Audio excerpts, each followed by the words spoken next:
Alors, chers amis, bonjour et bienvenue dans ce nouvel épisode du podcast Import-Export. Il est un peu tard là, donc je sais pas si je vais réussir à parler correctement, mais j'avais envie de reprendre là. Ça fait plusieurs jours qu'on ne s'est pas parlé, ça fait plusieurs jours que vous m'avez pas entendu et que moi je ne vous ai pas parlé parce que j'étais en vacances, on va dire entre guillemets, à Phuket. Et donc je sais pas, voilà, si je vous ai manqué, mais en tout cas moi ça m'a manqué bien de vous parler et de vous apporter un petit peu des petits conseils dans les podcasts qui sont pratiques et réalisés. J'avais emmené mon micro et je comptais vous faire des podcasts quand j'étais à Phuket, mais ça a été dur parce que j'avais réservé ça pour la fin de journée, j'avais d'autres choses à faire dans la journée, et notamment quelque chose dont je vais vous parler juste après.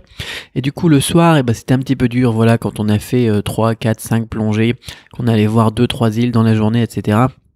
Voilà, c'est un petit peu fatigant et du coup le soir, voilà, on se posait généralement au bord de la plage pour prendre l'apéro, on se faisait un petit dîner et ensuite c'était dodo quoi. Donc c'était un petit peu difficile en fonction du programme de vous enregistrer ces petits podcasts. Quoi qu'il en soit, voilà, donc par contre, j'avais mis comme priorité de vous faire la vidéo numéro 4 de la séquence gratuite sur Shopify. Vous avez les épisodes 1, 2 et 3 dans la description de cette vidéo, de ce podcast si vous êtes sur SoundCloud.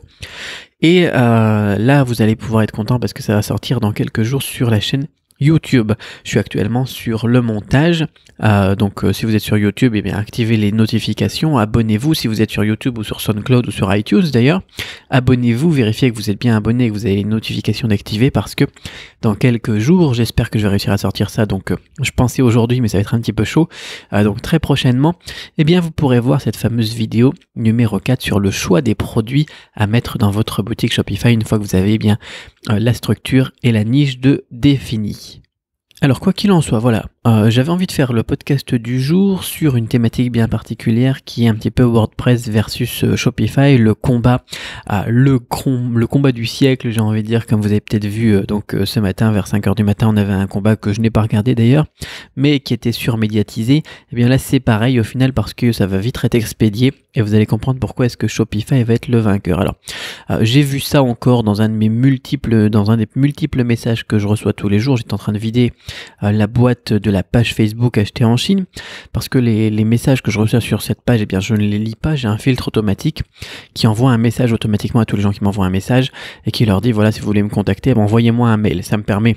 Pourquoi est-ce que je mets un filtre en place ? Ça me permet de faire un premier filtre tout simplement pour avoir que des personnes motivées. S'ils ont vraiment une question importante à poser, ils m'envoient un mail, et des personnes qui vont droit au but aussi, parce que souvent les gens me contactent juste pour pour discuter, pour faire un pote ou n'importe quoi. Moi j'évite un petit peu le small talk quand il n'y a pas de vrai but défini. Je sais que les gens quand ils me contactent généralement ils veulent quelque chose et je préfère que les choses soient claires entre nous, voilà, qu'ils me disent voilà ce qu'ils veulent et puis moi comment est-ce que je peux les aider tout simplement. Voilà, c'est pour ça. Je vous recommande d'ailleurs de mettre ce genre de filtre en place éventuellement dans vos business. Ça permet d'avoir uniquement des conversations intéressantes. Bien évidemment il y a des gens qui abandonnent du coup et on se prive de certaines relations je suppose, mais les gens qui abandonnent un petit message automatique qui leur dit envoyez-moi plutôt un mail, je pense que c'est pas des gens qui sont faits pour être mes clients ou mes amis de toute façon. Quoi qu'il en soit, revenons sur le truc là. Alexandre me dit je suis étudiant en web, je sais donc faire des sites web. Tu penses que je devrais développer moi-même ma propre boutique from scratch ou développer mon propre thème WordPress ou bien alors passer par Shopify ? Ça, c'est une question très intéressante, notamment pour quelqu'un qui est dans le métier, justement. Alors, je vais vous expliquer plusieurs choses, notamment le fait que moi aussi, je sais coder. Quand j'avais une dizaine d'années, je développais mes premiers sites web sur Publisher et je trouvais que c'était pas terrible Publisher. Je sais pas si vous avez connu Publisher, mais c'est le paint du logiciel pour faire des sites web quoi. C'était moche. Et ensuite donc voilà, j'étais pas très satisfait du truc et je voulais aller au niveau supérieur et faire des trucs un peu plus jolis, un peu plus élaborés et j'ai commencé à apprendre le code par moi-même avec des sites web tout simplement. Je regardais sur internet, j'apprenais à coder. Et j'ai commencé à développer mes premiers sites internet avec le bloc-notes et le logiciel Macromedia Dreamweaver. C'était vraiment très intéressant. Je sais pas si vous avez connu tout ça, peu importe. L'idée c'était qu'on tape le code source directement et puis ensuite on actualise et on voit en presque live ce que ça peut donner et les bugs qu'il y a. Ensuite d'ailleurs, quand j'avais une quinzaine d'années, je suppose, je sais plus, je crois que j'étais encore au collège. enfin je sais plus quoi. On devait faire un stage, j'avais fait un stage dans une association et je développais des sites web en PHP pour eux. Et là j'avais boosté un petit peu mes connaissances en code. Quoi qu'il en soit, voilà. Tout ça pour vous dire que je sais coder. J'ai appris le langage HTML, j'ai appris le CSS, j'ai appris le PHP, j'ai appris pas mal de langages qui permettent de développer des sites web. Mais eh bien maintenant, quand je fais un site web, quand je fais une boutique ou bien alors un site qui est important, eh bien je ne le fais pas comme ça. Je ne le code pas, je ne le fais pas moi-même, je ne fais pas forcément moi-même le design, je fais pas mon thème, je fais pas ma boutique from scratch, comme il dit, à partir de zéro, à partir de rien, en développant tout moi-même. Pourquoi ? Parce que faire un site web et faire un site qui vend, c'est deux choses totalement différentes. Quand on sait coder, quand on sait faire des sites web, on sait pas forcément l'optimiser, on sait pas forcément faire en sorte que ça soit un site qui va vendre. Le but d'une boutique, quand vous faites une boutique en ligne, quand vous faites un site e-commerce, ça va être de faire des ventes. Et ça, c'est la grosse problématique des gens qui sont dans le métier ou qui sont fans d'un truc comme WordPress ou n'importe quoi. C'est qu'ils veulent se baser sur un WordPress, par exemple, c'est un truc de blog. Ils veulent se baser sur un truc comme ça, ou sur leurs connaissances, pour faire un site de vente. Mais ils vont pas faire un site de vente, ils vont faire un site comme ils le sentent, quoi. Et ce sont pas des experts. L'avantage avec les trucs comme Magento, comme PrestaShop, comme Shopify, c'est que ce sont des choses qui sont destinées justement à la vente, qui sont optimisées. C'est leur cœur de métier, ce sont des professionnels là-dedans pour faire des ventes. Alors, pour WordPress, déjà, pour moi, c'est mort. WordPress, OS Commerce et compagnie, ça me paraît un petit peu mort. Deuxième raison pour laquelle, je pense que faire un site e-commerce avec WordPress, PrestaShop, Magento, Joomla ou peu importe, ce n'est pas le top, j'ai envie de dire, c'est pas ce qu'il faut faire. Ça va être le fait que ces sites, ces CMS là, WordPress et compagnie, ce sont des sites qui sont des sites de masse et qui sont facilement piratables. Les codes sources et les codes des plugins et tout ça, ils sont disponibles à tout le monde. C'est souvent du open source, d'accord. Les gens ils peuvent voir un petit peu comment ça fonctionne. Et du coup, c'est très facile à pirater. C'est très facile à pirater en masse. Donc non seulement c'est pas optimisé, mais en plus c'est pas sécurisé. Et quand on est là à baser un business là-dessus, ça fait peur. Ça fait peur. Moi, j'ai pas mal de sites WordPress. J'avais déjà raconté une fois que je m'étais fait pirater, je pense en été 2013, je pense que c'était en juin 2013, je m'étais fait pirater l'un de mes blogs. Mon blog, c'était duchinois.com, je pense que c'était fait pirater, enfin bon, peu importe. Ça s'était fait pirater et j'avais une partie de mon business là-dessus, notamment mes formations en chinois, parce que j'ai pas mal de business, vous le savez, je vais pas me répéter, enfin si, je vais me répéter quand même parce que j'aime bien me répéter, mais j'ai des business de formation en chinois, de consulting dans l'import-export, j'ai ma boîte de gros imports, je fais des formations au dropshipping avec Shopify, j'ai mes propres boutiques en dropshipping, etc. Enfin bon, il y a pas mal de choses qui tournent, et encore, il y a encore beaucoup d'autres choses. À l'époque, voilà, j'avais mon business de chinois qui était basé sur ce blog du chinois. Et du jour au lendemain, mes revenus, c'était bye quoi. Voilà, d'accord. À l'époque, je pense qu'avec ce blog-là, je faisais déjà plusieurs milliers d'euros par mois. Et du jour au lendemain, vous avez plus de revenus tout simplement. Je sais pas si c'est un risque que vous avez envie de prendre. D'accord, que vous soyez en école de développement de site web, un truc d'ingénieur ou peu importe, d'accord, que vous ne soyez ou pas, est-ce que c'est un risque que vous voulez prendre? C'est du jour au lendemain, vous avez tout perdu parce que une faille a été exploitée de manière globale, en plus par un pirate qui va juste mettre je suis content, je vous ai piraté, à des dizaines de milliers de sites, c'est même pas visé contre vous. Est-ce que vous prendriez ce risque? Non, bien sûr que non, on peut pas faire ça. Et depuis moi ce jour-là, la plupart des choses importantes dans mon business ne sont plus sur des blogs qui sont piratables. J'ai plus de PrestaShop d'ailleurs, j'ai plus de Magento non plus. J'ai encore des blogs WordPress, mais bon, c'est des trucs qui traînent, des trucs qui m'amusent, etc. Le jour où je me les fais pirater, c'est pas grave, je vais pas perdre de revenus. Tous les trucs qui sont importants, je les mets sur des systèmes qui sont protégés, qui sont super ultra sécurisés, comme Shopify notamment, comme ClickFunnels aussi. J'ai un abonnement premium, je sais pas quoi, chez ClickFunnels. Moi, je paye 297 € pour ça. Je sais que vous voulez faire des économies, que vous voulez pas dépenser, etc. Mais je peux vous dire que cet investissement-là, quand on a un mois ou 2 mois de trucs qui sont perdus, de travail qui sont perdus à cause d'un piratage débile, c'est très très vite rentabilisé. Donc moi, j'ai même ma tranquillité d'esprit, c'est rentabilisé. Donc je vous recommande, moi, eh bien d'utiliser Shopify. Et d'ailleurs, je me suis encore fait pirater 3 WordPress. Je vais même pas regarder pourquoi, je les ai juste supprimés du coup maintenant qu'ils ont été piratés.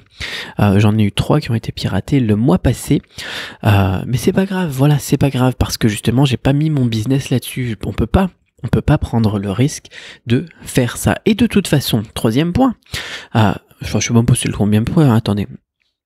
Donc premier point c'était les sites web, entre faire un site web et un site qui vend. Deuxième point c'était l'optimisation du truc et anti-piratage.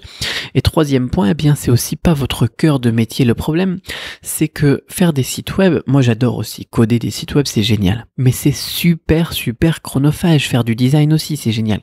Mais c'est super chronophage. Quand on lance une boutique sur Shopify, quand on lance un business de toute façon, il va falloir passer beaucoup plus de temps à réfléchir à la stratégie, à engager les bons freelancers, à déléguer les bonnes tâches aux bonnes personnes, plutôt que de rester concentré des heures, des semaines et des mois à développer un site web et un design jusqu'à ce que ça soit parfait. Ça sera jamais parfait d'ailleurs, parce que vous allez perdre énormément de temps. Moi, ce que je vous recommande, si vous êtes passionné par le code comme je le suis moi, et c'est ce que je fais d'ailleurs, c'est de développer d'abord un business sécurisé, optimisé et un truc qui tourne automatisé. D'accord, et déléguer pour que dans un premier temps, eh bien, vous encaissiez des euros, d'accord, que vous ayez des revenus récurrents. Moi, j'aime bien regarder sur Stripe, le nouveau tableau de bord Stripe actuellement, donc sur ma boutique à Hong Kong et sur ma boutique aux États-Unis aussi. D'ailleurs, je crois que tous les Stripe, ils doivent proposer ça, la nouvelle version depuis quelques semaines. Vous avez une ligne revenus récurrents ou un truc comme ça pour les gens qui ont des abonnements, pour les trucs, les ventes que vous faites, etc. C'est génial de voir, eh bien, les revenus augmenter chaque mois sans qu'on n'ait pas besoin de travailler plus, de passer plus de temps. Et c'est ce que je vous souhaite aussi. Vous allez pouvoir gagner de l'argent en ayant une boutique Shopify qui est automatisée et tout ça, quoi, qui tourne, quoi. Et avec cet argent, eh bien, vous avez du temps libre du coup, parce que quand vous gagnez de l'argent, vous déléguez plus facilement, vous automatisez plus facilement, vous investissez dans des trucs comme ClickFunnels, vous investissez dans des bons plugins, des bonnes applications sur Shopify. Vous avez un assistant virtuel. Moi, j'ai une assistante virtuelle, vous le connaissez, vous le savez peut-être. Voilà, vous avez du temps libre, vous dégagez du temps grâce à cet argent que vous avez gagné, plutôt que de dépenser du temps pour gagner pas d'argent ou peut-être de l'argent plus tard. Là, vous avez déjà de l'argent qui vous permet de vous acheter cette liberté de temps, non seulement la liberté géographique, mais en plus la liberté, eh bien tout simplement de faire ce que vous voulez, de dire merde à ce que vous voulez et de passer du temps seulement sur les trucs qui vous intéressent, d'accord ?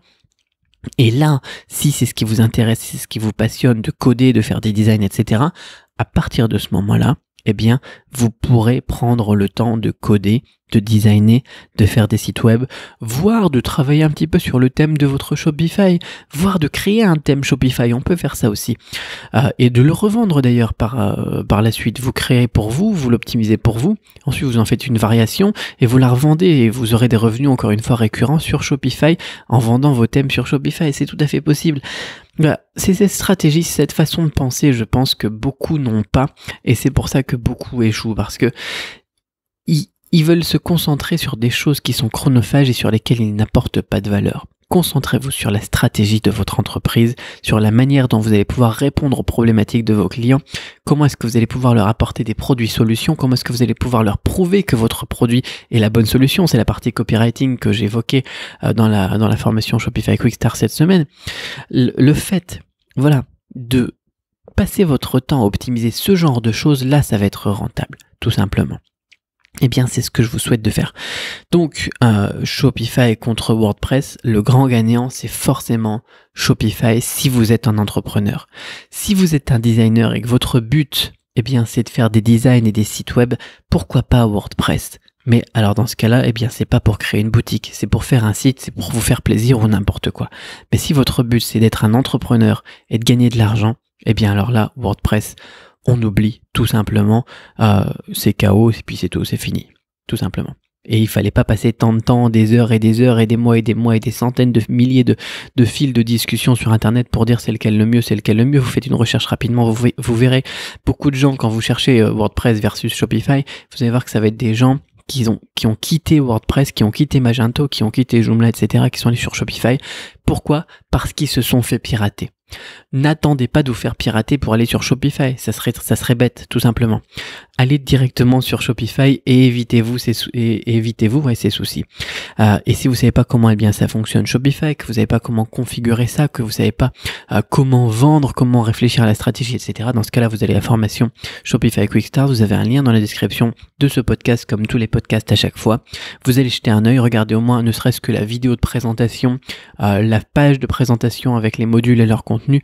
Et ensuite, comme ça, vous aurez peut-être une idée un petit peu plus claire de la stratégie, de la vision globale de la chose par rapport à ce que l'on pourrait penser dans un premier temps. De se dire, voilà, pour Alexandre, je sais faire des sites web, est-ce que je devrais pas développer moi-même mon propre site web? Vous allez vous rendre compte que non. Parce que de toute façon, le site web, c'est un outil. Et nous, notre but, c'est tout simplement d'utiliser des outils. Pourquoi? Pas juste pour le plaisir d'utiliser ces outils ou de créer des outils, c'est pour pouvoir apporter plus facilement un produit solution à quelqu'un qui a un problème et en retour on reçoit de l'argent. Ça peut se faire sur Shopify, on peut le faire sur Facebook, on peut vendre par téléphone, on peut vendre au porte-à-porte. En fait, le fait que vous soyez un web designer, ça change rien du tout parce que vous vendriez beaucoup plus si vous faisiez du démarchage au porte-à-porte et ça sert à rien d'être web designer, j'ai envie de dire. Enfin si, ça sert, mais c'est pas facile pour gagner sa vie d'ailleurs quand on est freelance en web design. C'est un peu dommage, mais bon. C'est juste un outil. Et donc l'outil d'ailleurs il se démodera peut-être, hein. WordPress un jour ça se cassera la gueule peut-être, Shopify un jour ça se cassera la gueule peut-être aussi, j'en parlais dans l'email que j'ai envoyé ce matin à la liste. Peu importe, parce que ce qui est important ça va être la stratégie, votre audience, comment est-ce que vous allez pouvoir la fidéliser et la rentabiliser. Voilà pour ma vision par rapport à Shopify versus WordPress. J'espère que cette façon de voir les choses vous aura aidé, en tout cas dans votre décision et aussi pour remettre peut-être parfois à plat un petit peu votre vision du business et la façon dont vous occupez votre temps. Est-ce que vous l'occupez avec des choses qui sont chronophages et pour lesquelles ça n'apporte pas vraiment de valeur à votre business, ou est-ce que vous passez vraiment beaucoup de temps à travailler sur la stratégie, sur des choses qui sont effectivement des game changers, j'ai envie de dire des choses qui sont vraiment influentes, qui sont décisives dans la façon dont votre business tourne et surtout dans la façon dont ça se répercute sur vos revenus. Sur ce, je vous souhaite une excellente fin de journée et je vous dis à très vite pour un autre podcast. Bye bye.